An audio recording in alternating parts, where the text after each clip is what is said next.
Hari ini kita mau bahas tentang sebuah kebenaran firman yang saya berikan judul tabir. Tabir ini adalah sesuatu yang menghalangi manusia kepada Tuhan, menjadi pemisah antara manusia dengan Tuhan.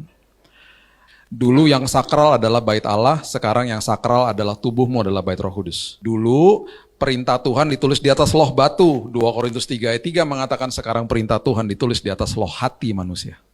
Semuanya dimasukin ke sini. Jadi itu sebabnya semua yang fisik di perjanjian lama, ketika kita sadar dan kita lihat satu-satu alurnya, ketika masuk ke dalam perjanjian baru dan Yesus ajarkan, dia lagi kasih tahu begini sama kita. Saya nggak perlu yang namanya ritual tata ibadah sebenarnya.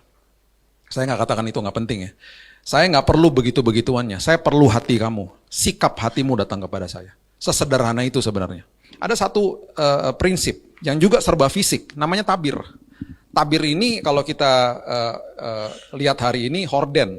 Waktu akhirnya keluar manusia dari hadirat Tuhan, Tuhan yang mau memulihkan hubungannya dengan manusia, Tuhan mulai bilang begini sama manusia, ayo buat mezbah. Tuhan mau ada sesuatu yang fisik karena belum ada Yesus. Bahkan di semak belukar, ketika Musa mau datang kepada Tuhan, dia hadir di situ, tetapi ironisnya manusia nggak bisa deket-deket. Ironis, karena kekudusan Tuhan bisa membunuh manusia, bukan Tuhan bunuh manusia, tetapi ketidakkudusan manusia bisa dilumat sama kekudusan Tuhan. Keluaran 26 ayat 31. Haruslah kau buat tabir dari kain ungu tua dan kain ungu muda. Kain kirmizi, lenan halus, dipintal benangnya haruslah dibuat dengan ada kerubnya buatan ahli tenun. Ribet ya?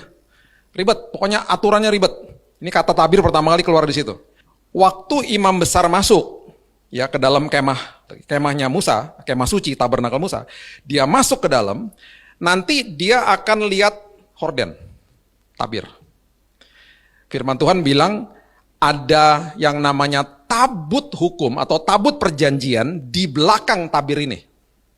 Tabut perjanjian itu adalah lambang daripada hadirat Tuhan. Hadirat Tuhan akan turun di situ nantinya.